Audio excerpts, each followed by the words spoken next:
Hi!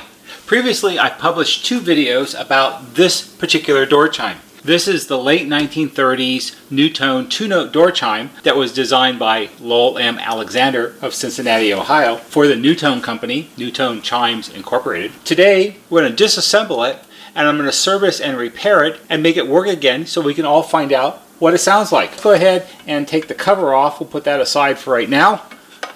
We're going to take our base assembly apart so we can clean and service it all. This should be a fairly easy servicing to do because it's a two-note chime. There isn't really that much to take apart or that much to do on this, so let's go ahead and get to it. First thing we're going to do is we're going to take our tone bars off. We need to remember the long one goes on the left. That's easy because long is left.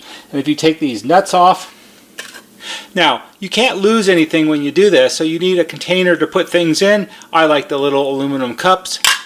And if you put the parts in the cups, they won't fall on the floor of your workshop and roll underneath something, and then you'll never find them again. Because, of course, since this was made 1938, let's say, to make the math easy, that was 80 years ago. So you're not going to find any more parts for this. You have to conserve everything you have. So once you take the nuts off, the tone bars just slide off the threaded rods and unhook off the brackets right here. And we'll put those over there for right now.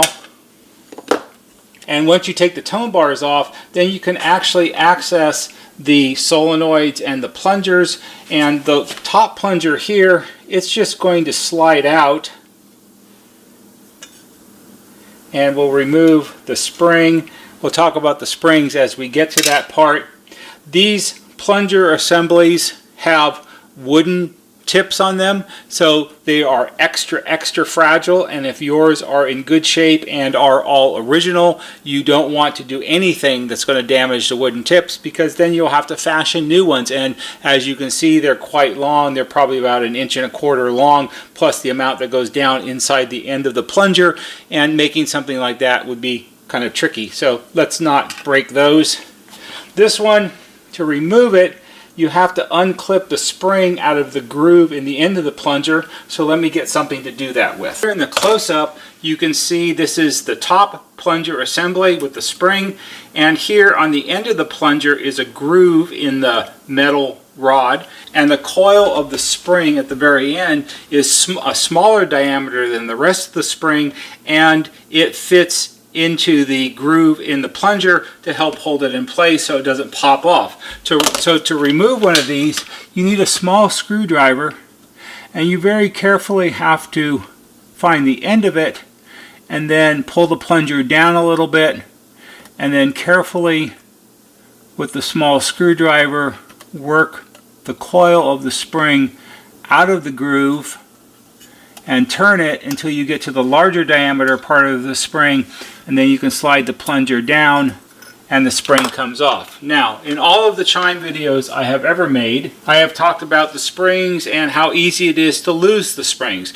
This spring is rather large. However, if it falls off the workbench and it bounces, you may never find it again. And so, like all parts for these type of chimes, this is an irreplaceable item. And making a spring is not as easy as everyone thinks it's going to be. So the best choice is don't lose it. It goes in the cup with the other parts, and we'll take this plunger out and set it aside with the bottom plunger. And now our base assembly is almost fully disassembled. We have to take the resonator tubes off, but as for the working parts, they're all gone. The last two things to remove from the base assembly are the two resonator tubes, and they're held onto the base with two screws with nuts. And I don't think my larger nut driver is big enough. Nope, not quite. So we'll just very carefully loosen the nuts like this.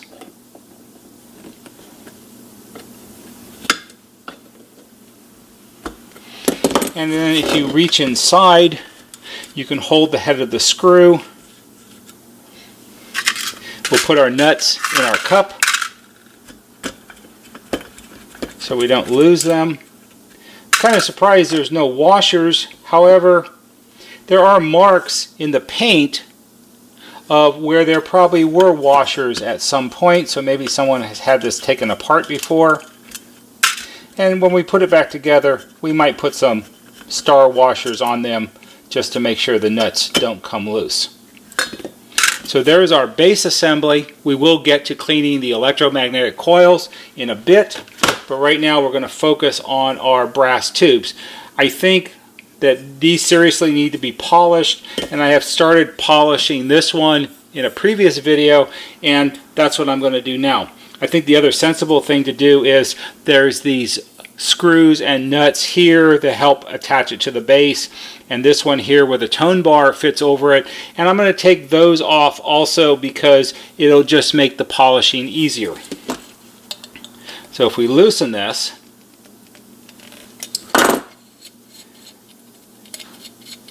it unscrews, and the screw is not threaded in. It just fits through the hole because otherwise I think it would be impossible to get it tight. And see, there is a star washer on this one. And we'll put the nut back on the end of the screw so we know that's a pair. And then we'll take these two off. You don't really see these, but I think when it comes time to polish the tubes, it'll simply be easier to polish them without things protruding in the way. So we'll put that nut back on and this nut back on. So this one is disassembled, and then we'll do the same thing with this one.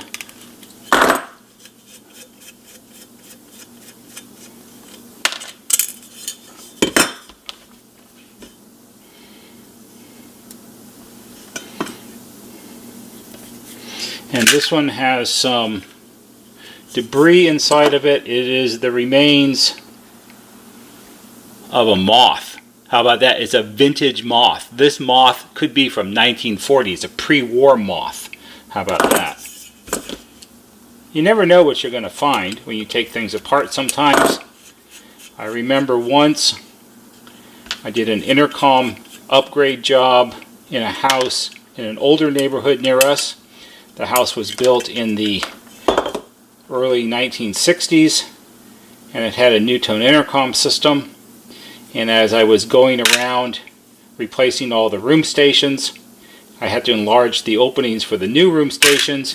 And when you do that, you take the old speaker off the wall, you reach up inside the wall cavity, make sure there's no wires or anything in the way, and I found a paper sack inside the wall. And inside the paper sack was about $1,400 of cash. It was all small bills, 1s, 5s, 10s, and 20s, and all of them were dated from the mid-1960s. And very sheepishly, I had to find the lady of the house who was in the living room reading a magazine as I was working, and I had a really hard time figuring out how do you start a conversation like that, because she was an older lady and I didn't want her to have a heart attack. And as I explained to her what I had found and handed her the sack full of money, she took it all in stride and said, "Thank you very much, I really appreciate it," and then went back to reading her magazine. Anyway, service work is fun. I'm going to repolish these now. I'm going to do that next. And no, I'll show you a little bit how to do it, but then I'm not going to make you sit through the whole thing because it's going to take a little bit of time. The other thing which I have to look at and figure out what to do with are the tone bars. Now, the tone bars look like brass, but I know they're not brass because they're magnetic. And brass is a non-ferrous metal, so it's not magnetic. The magnet wouldn't stick to it. So I would assume that these have some type of brass wash on them to make them more decorative. And I'm going to find out whether these will clean up at all or not, because I don't really know what they looked like when they were brand new. So let me get my brass polish and I'll show you how to do this. All right, so how do you polish the brass tubes to get rid of the tarnish? It's really easy. You need Brasso. Brasso is the only thing that I recommend. It's the most popular cleaner for polishing brass, and it's actually not very difficult, although it will take you some time.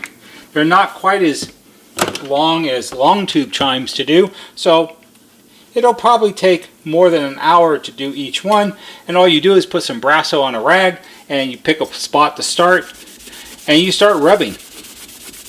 And depending on how tarnished they are, you have to rub and rub and rub. And the more you rub, the more tarnish will come off. And as you sit there very patiently and work on them and work on them and work on them, you end up with this on the rag. It's It's not a complicated thing to do, but it is a somewhat time-consuming thing to do, and you need to have a certain amount of patience to do it. It's really the only and best way to do it. Now, for those of you who think you're going to reinvent the wheel, I've heard all kinds of interesting ideas about how you could do this. You could make a mandrel and put it inside and put it in a drill and spin it and put the rag on it and do all this. No, I don't think so. Sit there quietly. It probably will take you less than an hour per resonator to polish them, and it's a nice relaxing thing to do. Put a movie on Netflix, get your polish, get something to drink, and sit there and enjoy the process. And that's what I'm going to do. Let's take a quick look at one of our tone bars. I don't know how this is going to work, but if we take a spot right here and we do this,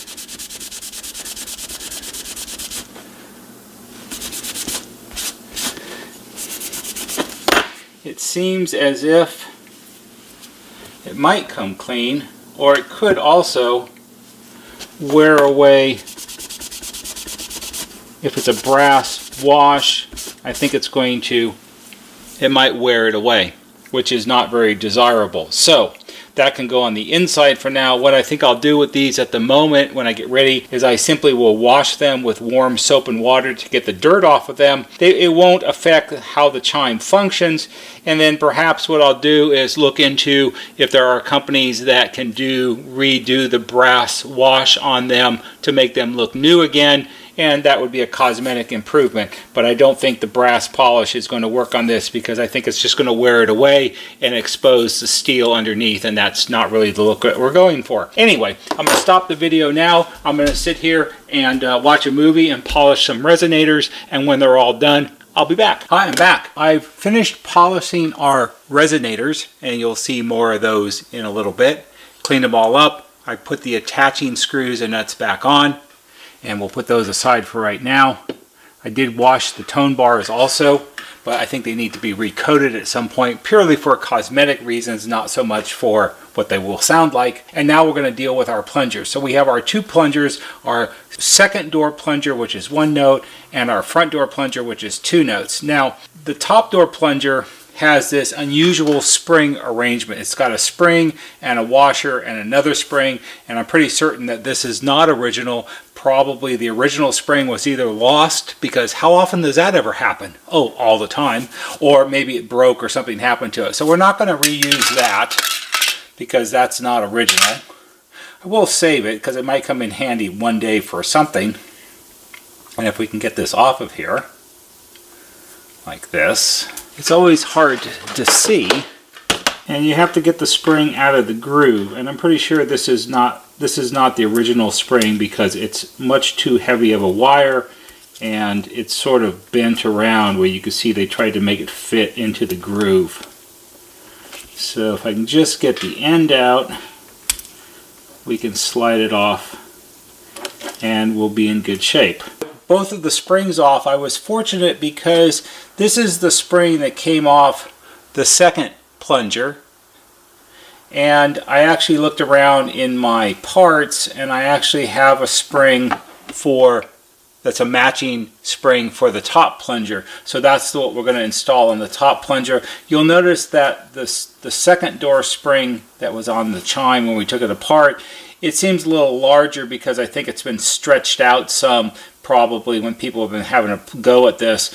But we'll leave that on the second door, because I don't think it'll affect how it operates too much, and also the second door doesn't get used as much. So that'll be okay. We're going to put those back in our cups for right now, because again, springs fall off the workbench and then they get lost. So let's talk about cleaning the plungers. The plungers are made out of steel, and they become oxidized and the surface becomes dirty, and then they don't slide through the solenoid assemblies easily, and we need to correct that. So the easiest way to do that is we're going to start with a little lighter fluid, because that has always been the recommended cleaner. Even back in the day when these chimes were made, it was what was suggested that be used. You put a little lighter fluid on it. Now, since this has a wooden tip, One, you have to be really careful because you don't want to break the tip off, and two, you don't want to get the lighter fluid all over the wood because it probably will soak into it, and who knows what kind of effect that will have. So you just want to tilt it up a little bit and put a little bit on the metal itself. And then what we're going to do is we're going to use some 2000 grit wet dry sandpaper, and all you have to do is lightly go over the surface of it, and that will clean off any residue or oxidation that's on it. And you can see on the sandpaper what comes off. And this is a really quick and easy way to do this. Don't be tempted to try all kinds of fancy, elaborate ways of doing this. Just do it the easy way, because as you can see as you watch me do this, this doesn't really take that long. A good thing to do also is sometimes the little groove on the end where the spring fits in will have a lot of crud in it. So if you take your sandpaper and you fold it over, use the folded over edge, and you can put it in the groove and sort of turn the plunger, and that will clear out the crud that has built up in it after 80 years. And then we'll do the other end carefully. I don't recommend that you hold the wooden plunger, the wooden tip in any way. I think what you want to do is just be as careful around it as you can, and turn your sandpaper over so you're not sanding on a dirty spot, and just go over it lightly. These always clean up really well, and it doesn't take much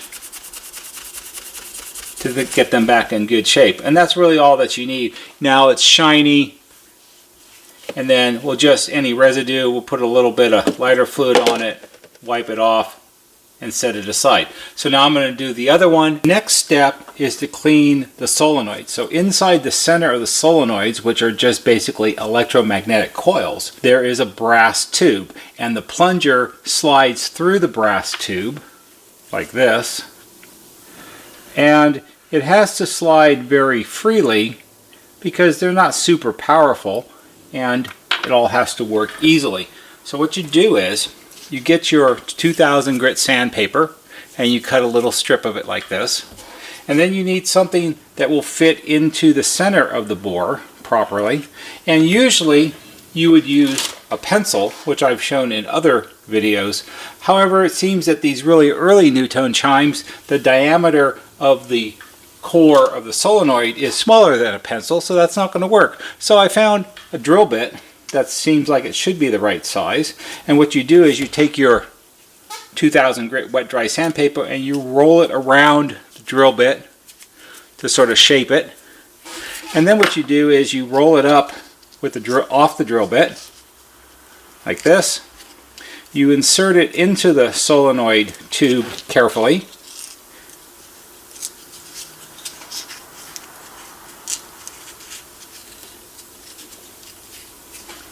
like this,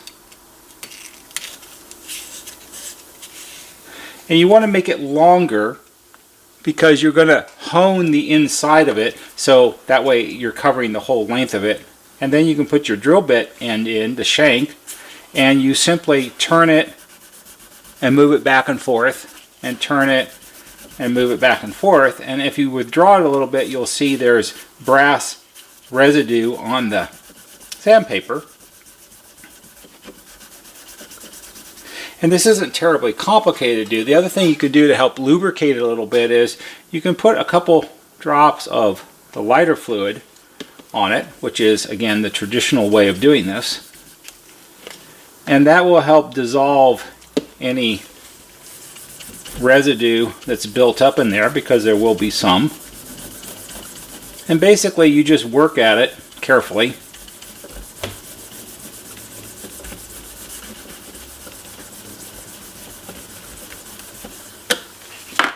And then when you look inside, you can compare the one you just did with the other one, and you can see the one we just did seems to be nice and shiny. And then you can carefully take your plunger, and it should simply slide through like that. Now that hung up a little bit. Some of the 80-year-old cover came off there. That's some kind of probably friction tape or something like that. to cover up the coil. So we'll have to do something about that at some point. But the goal right now is to make this ring again. So we'll put that back in there.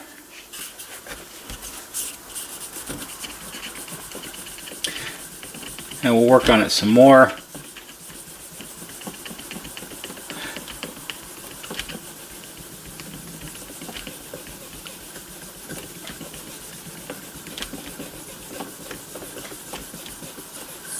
Like that.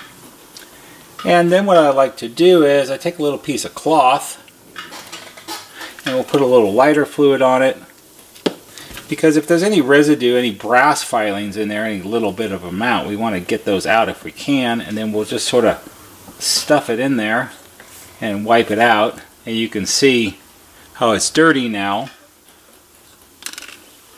And then we'll try our plunger again, and it should just simply slide through easily. That one feels good. That one, you can feel it hang up, and you sort of have to push it through and then pull it back out.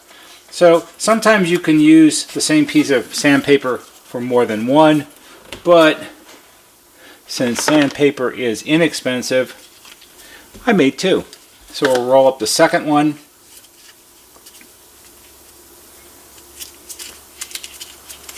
Roll it up.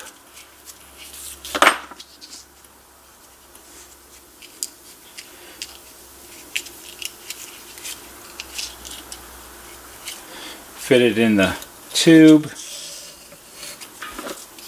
Put in the drill bit.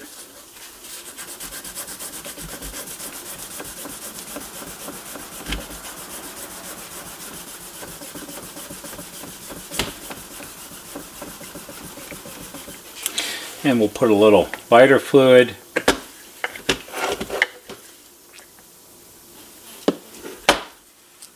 These are actually fairly simple to work on, especially if you compare it to rebuilding and servicing a NuTone 8-note chime, which would have 4 long tubes. This is a much simpler mechanism, and there's just basically a lot left to do. Now, this is strictly a functional repair, except for, I guess, polishing the resonators because they really needed it.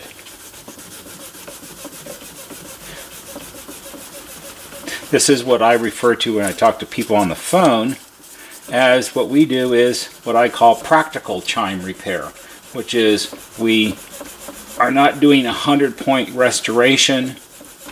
We're simply servicing the functional parts of it so that it will work properly again like it did when it was brand new. And a 2-note chime is pretty simple because it only has 2 moving parts. See how dirty it was inside? And if we take our plunger, it now slides through nice and freely. It doesn't catch as you push it and pull it back and forth like that. So that seems good. We'll clean off our lighter fluid that we spilled. The nice thing about lighter fluid is it will just evaporate on its own like that. So now what we need to do is we need to put the plungers back in. And we'll put this one in first. This is for the second door. So we'll slide that in and we'll find our spring.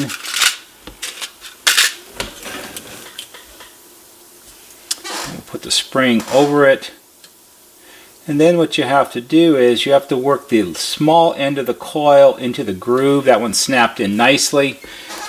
And you can see if we do this, operate it manually, if we push it as it would strike, it pops back freely. Now, so this is a stop right here, and the point of the stop is to keep the plunger from hitting the second note. And normally on most of these early chimes, on the stop right here will be a felt washer. You know, the type of felt washer that you put on the inside corner of your kitchen cabinet door, so when you close the door it doesn't make a banging sound. Well, if you listen to this, when the plunger hits the stop, you can hear it make a banging sound as it hits the metal stop, and that's probably not desirable. So whether or not this had a felt bumper on it or not, I don't know, but it certainly would be all right to add one, because you don't want to hear the plunger hit the metal stop. So that seems to work fine. And then we need to put in our second one. Oh, another thing you can do when you work on one of these, sometimes what can happen is, because the spring may not be pristinely original and its coils may be bent slightly or stretched out slightly, which can lead to a situation where when the coil is energized and it pulls against the coil, compresses the spring like this, the small coils can pop out of the groove on the end of the plunger, and then of course the spring falls off. So what you can do once you get your chime serviced and you're satisfied that it functions correctly, you can use a little bit of super glue. Now, super glue comes pretty much in several different types, and what most people think of super glue is something that comes out of the tube or the bottle and it's running like water. This is super glue that's ultra gel control, and it's gel super glue, so it's a thicker consistency, which is nice because it doesn't run all over everything. So once you're convinced that your chime has been serviced correctly and it works properly, what I do lots of times is you can pull the coils back just a little bit so you can see the groove where the first coil fits in, and you can take a little bit of the super glue and put it around the end coil into the groove, and then when it dries, the coil won't slip out of the groove. And it's a reversible thing because the super glue is brittle enough when it dries that you can easily chip away and take the spring out again, but it helps prevent the spring from popping off, which you don't want. So that's something that I do quite often, especially on the 8-note chimes where the springs are short. See, this one slides nicely, and that's good. And we'll take our replacement spring from our donor chime, we'll put that over it, and we'll see if we can get the coils on. Of course, if you have magnifiers, it makes it a lot easier to see. And there is no real trick to doing this. You just have to carefully work the coils around and around the body of the plunger as they work past the groove, and the coils become smaller and smaller in diameter. And sometimes it's easy and they pop right on, and sometimes they're not. I suppose another way to do this that might be easier is that you can actually take this out, come to think of it, and you can hold it up in front of you like this and then turn it, and that might actually be simpler. I suppose this is how it was probably done when this was made and it was brand new. There we go. A little bit more, and now the spring is in the groove like you want it to be, and then you can insert it in there. See, sometimes the most obvious thing you don't think of right away. So that's all good. So now what we have to do is we have to reassemble our resonators and then put our tone bars back on. So let's go ahead and do that. What I'll do with this covering that sort of fell apart here because it's so old is when I'm all done, I'll put that back in place, and maybe for now I'll put a little bit of super glue just to hold it on to cover up the coil. If we were going for a higher end restoration, what I probably would do is take the coil assemblies out of the bracket and rewrap them with friction tape. Friction tape is cloth electrical tape that has some sort of black tarry type adhesive embedded into the fabric, and it's what they had before they had vinyl electrical tape, and you could wrap it, and that would be probably a good match for what's on here. I don't know what kind, this isn't a vinyl or synthetic material, I don't think. It's some kind of naturally kind of material, so I don't know what they had in those days, but the friction tape would be a good match for it. So let's go ahead and put one of our resonators back on here. In fact, I think what I'm going to do is I'm going to take this plunger out for right now and put it aside, because we can put it back in afterwards just as well. and we don't want to risk damaging it. And we'll put our nuts back on. One of the things that I noticed on these nuts are, these are the types that one side is flat and the other side has a little bit of a crown to it. And I'm sure there's some term for that type of nut. I don't know what that is, not being a nutologist or anything like that, but I would assume that you put the flat side against the metal, so when you tighten it down, it has full contact.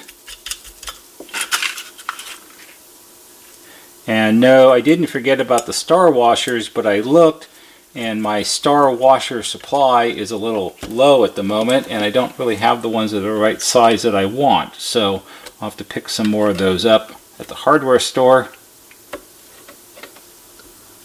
We'll just snug those down for now.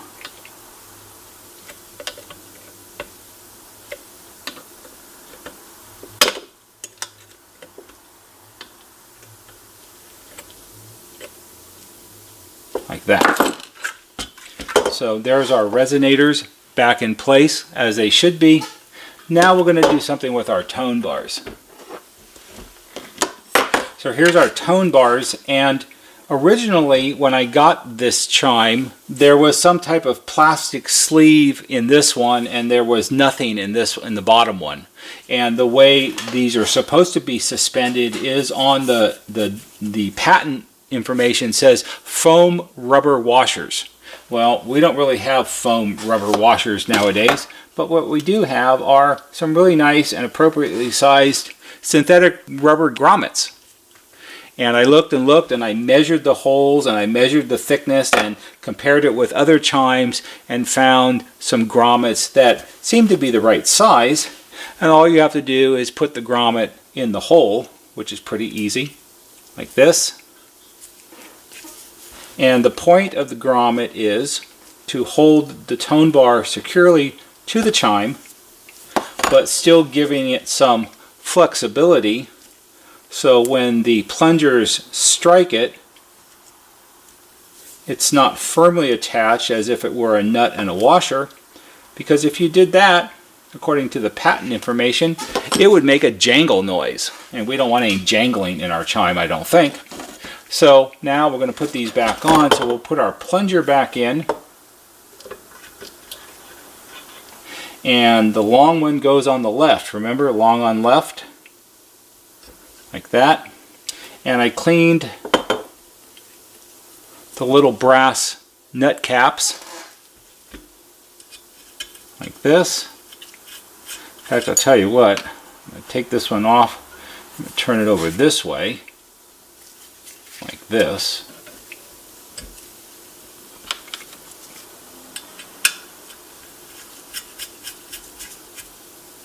And we'll just make those finger tight.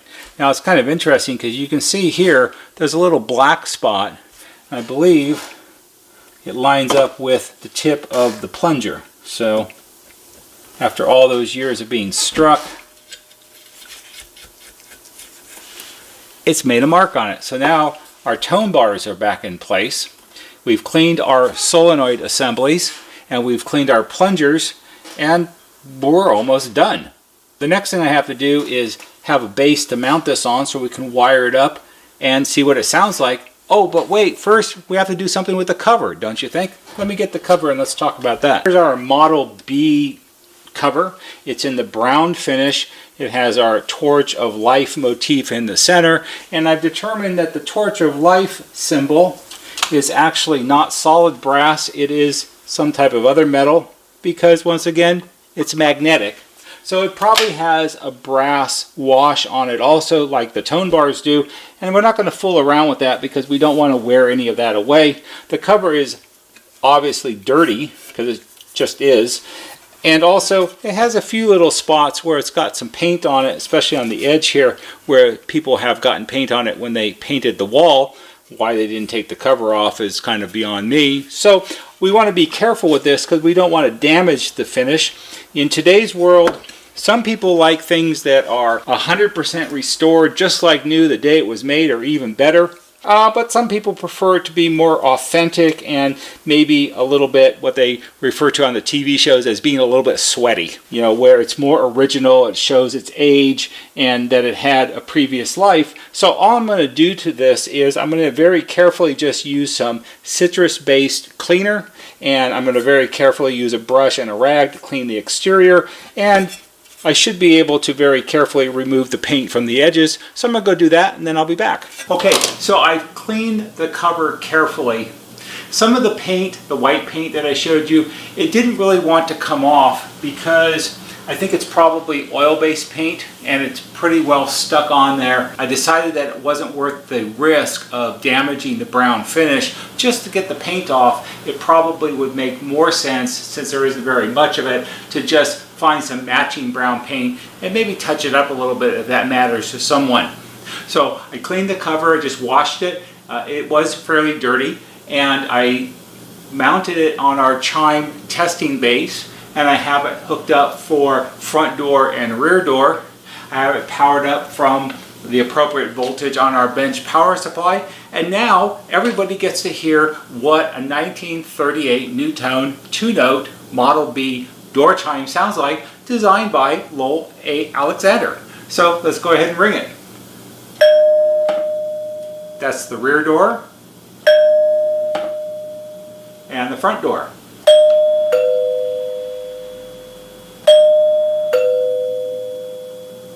And although I don't know if you can hear it on the video necessarily, but the tone bars do resonate nicely, and they have a certain leftover resonance once it's stopped ringing.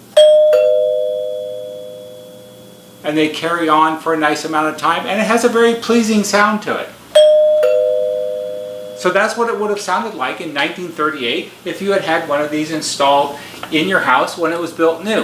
Now, if you had watched the video where I talked about how we determined when this chime was designed and most likely manufactured, and I read through some of the patent documents that we found that go along with this basic style of chime, you'll know that we talked about how the tone bars here and here extend down below the cover, and originally I thought that may have been for a decoration purpose or to make it sound somewhat different than if they were inside like other chimes are. But we found out by reading the chime documents that the reason it was done that way was to allow someone in the household to use it as a mechanical chime with a resilient chime hammer. And that's what I have here. This is an actual genuine NuTone resilient chime hammer from the 3-note dinner chimes that they made back in those days. This is what you would use to strike these manually. Basically what this is, it's a plastic handle, and it has sort of a little rubber ball on the end of it. That's the resilient part. So this is a resilient chime hammer, and following the instructions that were in the patent, more or less, what someone would do if you wanted to call someone in for supper or something like that, I suppose, is you would go like this. And you could chime it manually without having to go out on the front porch and push a button. So when it was dinner time, maybe the servant, I would suppose, or maybe the lady of the house, I don't know who would do it, or maybe the kids would fight over who got to do it that day. And they would go,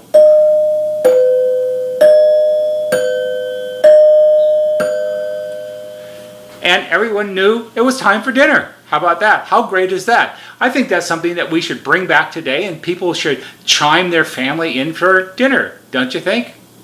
Well, maybe not. I don't know. Anyway, but that was the reason why these extend down like this, so you could do that. I think it's kind of neat and interesting. It has a nice sound. I like it. I hope you found this interesting and perhaps it will be helpful to you. If it is, please give it a big thumbs up on YouTube, because that always helps. There'll be a banner right here that shows you how to subscribe. Go to our YouTube homepage, click on the bell or on the wheel, put in your email address, and every time we post a new video, you'll get a notification and you can watch it. That's all for today. See you on the next video.